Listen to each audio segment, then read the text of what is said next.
Right now, the fact that Russia is covered by WTO does not restrict anything, because every administration since the Clinton administration has said Russia is in full, did I say WTO? I meant Jackson-Vanik.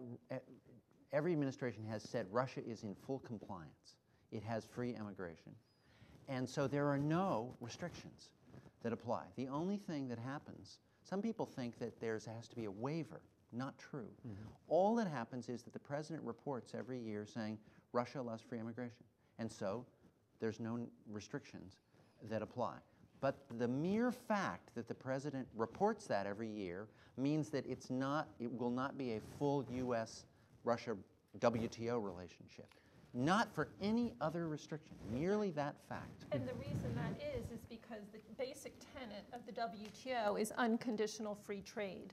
The fact that we have Jackson-Vanik on our books, and no other country does, means that we are conditioning our trade with Russia. We will be in violation of WTO rules. Even though we actually impose no restrictions. We impose no restrictions, right, exactly. But the fact that this law exists and we are conditioning our trade, it's not unconditional, right. That's the reason why we run into a problem if it's not lifted when Russia becomes a WTO member. So before we go to our guests, are we all agreed that it's basically a political issue then at this point?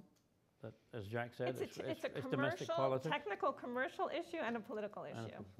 Okay. Well, it's a little complicated. I don't mean to keep the audience from asking their questions, but there are all of the commercial questions that every company that's involved in trade with Russia wants to make sure that the best possible deal is secured by the administration in the terms of Russia's accession. But there's also another thing, which is that the lifting of Jackson-Vanik, given its history, involves a kind of referendum on Russia. And members of Congress will feel that they're not just helping